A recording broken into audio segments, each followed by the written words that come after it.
Good afternoon, everyone. Thank you very much for coming, for taking your time as well from the wonderful Map Fair that is currently taking place. Personal thanks as well to Willy for this opportunity. Just a brief introduction before beginning. My name is Santiago Castillo. I live here in the Netherlands for like almost 3 years already, and the reason why this conference in a way is as well my professional career. I work as a naval liaison at the maritime security company here in Amsterdam. And of course, I'm a historian at heart. I've studied both the bachelor's and the master in history and military history, respectively. So in a way, those things married together in a way, and it's one of these products as well, what came out of it. The conference is clear, how old maps found old shipwrecks. Well, let's begin with it.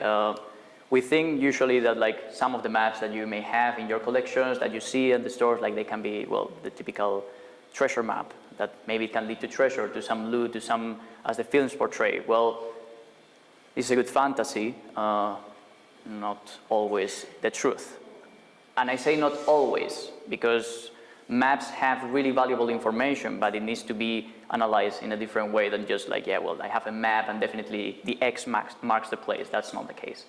Just to take an example, we have this chart of the Pacific Ocean from the Ocean to latitude 391 to D from Commodore George Anson, circa 1748. This map portrays, well, not only the Pacific Ocean, but it's also a nautical chart. You can see all the lines that mark like the trajectories that the shippers would use to transit around these areas.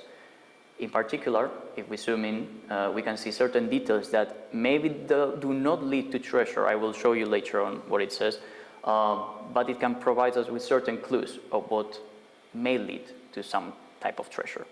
As you can see here, up there, it's very small, but right here what it says is the track of Nuestra Señora de Guadalupe, a Spanish galleon from Manila to Acapulco.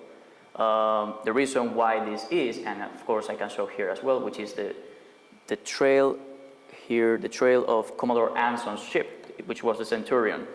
Commodore Anson took a voyage around the world from 1740 to 1744. The mission that he had, as ordered by the British Admiralty, was to disrupt the Spanish trade in the area in the Pacific.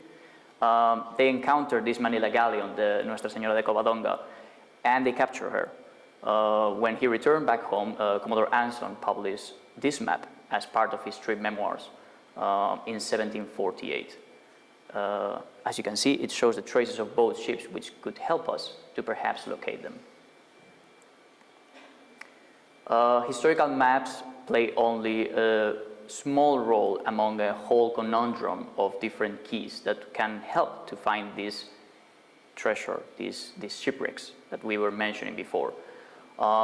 Just alone, these maps are, well, fairly useless because they don't allow us to do so, but like if you combine them with other pieces of information, not only from the time, but like current as well, can help us provide more guidance or sort of pinpoint where a shipwreck could be. This is actually scientific methods that people use to locate these shipwrecks.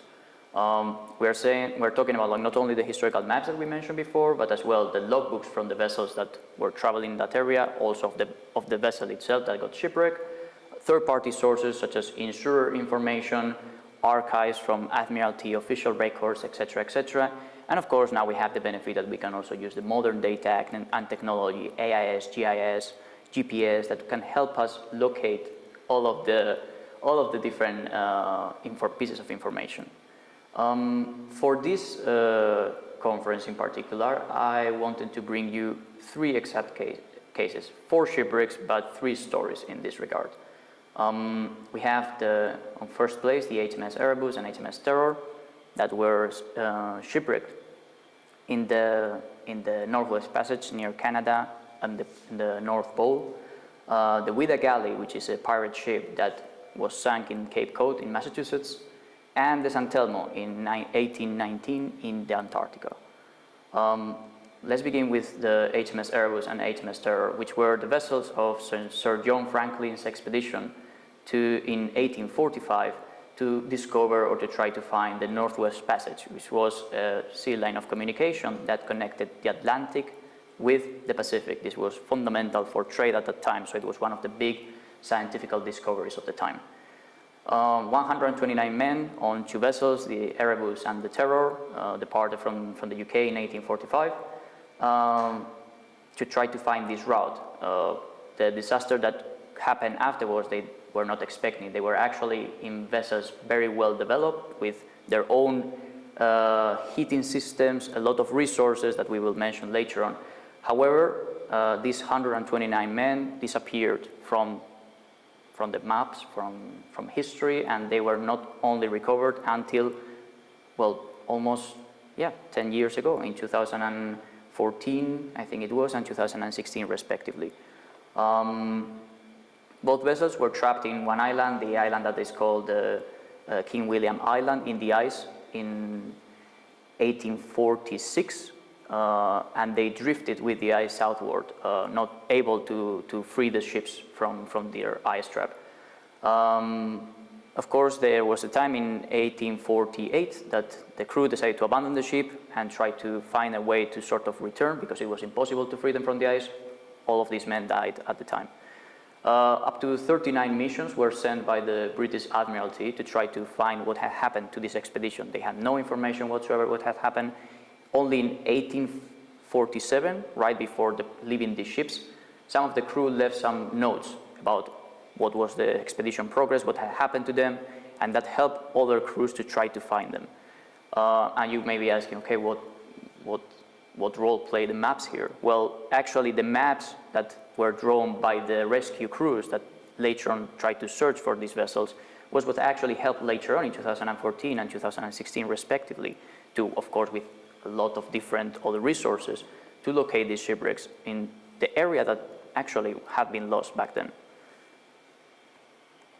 Regarding the Ouida Galley, it was a former British slave ship that used to do the trade between the UK, the Caribbean, and West Africa. It was launched in 1715, but however it was captured in the Caribbean near Havana in 1717 by the pirate captain Sam Bellamy, one of the most notorious pirates at the time. He liked the vessel, he turned it into his flagship, and decided to use it to, well, as pirates do, to capture other vessels and try to get loot from it. The adventure didn't last long. In 1717, a big storm actually wrecked the vessel off the coast of Massachusetts near Cape Cod. 102 bodies were found. Approximately 8 survivors are recorded that were alive, but it was the information from these survivors as well as the plans that wreckers did at that time. You know, in the United States, there was this group of people called wreckers that when a shipwreck would crash on the coast, they were the first ones to know, because they would scout all the coast to try to find the treasures and the cargo that was in it. It was actually these testimonies and also the plans from these wreckers, the ones that helped locate this vessel in 1984. In particular, one map, this one that you can see over here, which was drawn under the orders of the governor of Massachusetts at the time, because he sent Cyprian Southak, which was not only a salvager but also a captain, to at the moment that they knew about the wreckage, to collect information, to gather as much information as possible. And in fact, we know that these 102 bodies were found and, well, buried at the time, because it was the own Mr. Southak, the one that actually did it. So he reported it in his memories. The map, as you can see, and I will show you later on, it actually marks the location where the pirate ship was grounded. Of course, we see other types of maps which are usually more related to cartography. This was a search map. So the mission that Southak had was to locate this vessel. And as you can see here, that's where the map located that it was. Ironically enough, he was quite accurate, because of course then later on the vessel disappeared. There were some missions to try to find it. No one was successful until 1984, in which Mr. Clifford, Barry Clifford, and his team used this chart in particular, among other ones, to find the shipwreck. The shipwreck was actually only below 4.3 meters of water and just 1.5 meters of sand. So it was quite visible, but yeah, no one knew where it was if it wasn't because of this map. And just as a curiosity, yeah, the Wida Galley is actually the only pirate shipwreck that is verified to be officially a pirate vessel and that it has the information for it, which makes it a unique piece. Finally, to wrap up, I bring you a particular case, also close to me as well because of the nationality, the San Telmo. The San Telmo was a 74 ship of the line that was launched in 1788. Didn't play really a key role during the Napoleonic Wars. However, she was sent in 1819 as part of the South Sea Division, as it's called in Spanish, to suppress the Peruvian Revolution. This vessel, the last time that was seen was on the 2nd of September of the same year, because there was a big storm of the Drake's Passage on the south coast of Argentina, and she was just last seen drifting southbound to unknown territory. And I put there as well to the so-called Livingstone Island. Why? Because no one before had reached these areas. Ironically enough, in October 1819, the expedition from William Smith, which was actually the one that is acknowledged to have discovered the Antarctica, found the wreckage of the San Telmo in that area, and he reported it. Of course, there are certain theories in which, like, whether the British Admiralty would have claimed, like, yeah, you cannot release this information because, of course, it's bad propaganda for us. The Spanish cannot have found the Antarctica before us. Of course, there's other theories that says that it's a different confusion of terminology. As you can see here in the map, this is the map that Mr. Smith made of the region, and actually had like the reports that they had seen a vessel that it had the characteristics of a Spanish ship of the line, particularly of 74 cannons. It's not a coincidence. People that were with him in the crew and other further expeditions also claim to have seen the wreck. However, it's not found yet. There has been multiple expeditions from Chilean, Spanish expeditions, multiple projects trying to find this vessel, what happens to this crew, and unlike the HMS Terror and Erebus, this has not been found. So it's still a mystery, and in fact in the Spanish Navy we say that it's probably one of the biggest mysteries of the Spanish Navy. Why? Because this vessel was in service in 1819. After 2 years, 3 years, in 1822, there was no further news of it, so she was stricken from service. They just crossed it, the memories of these people were lost, the vessel was lost, considered, yeah, lost in action. No one knew ever of her. And that's the current situation at the moment. Of course, maps play a role to try to locate because of these testimonies, but it's one of these mysteries unsolved that perhaps could help on that regard. Finally, what happens with historical maps today? It's not only a treasure. Yes? Could you speak a little bit slower? Yes, of course. I have problems understanding. Yes, of course. What happens with the maps today? It's not only a treasure, but it is also a responsibility. Why I mention this? As you can see, these two examples of maps are called wreck maps. And it is actually what the name entails. It's just different locations all around the world, and they locate vessels that have been found wrecked in these areas. If you go to those places, usually the vessel would still be there. Why I say usually? Because in many cases, these vessels are looted and they're used for commerce, like people steal from them and they sell later on the artifacts in it's a whole different world, what is called the treasure hunting world.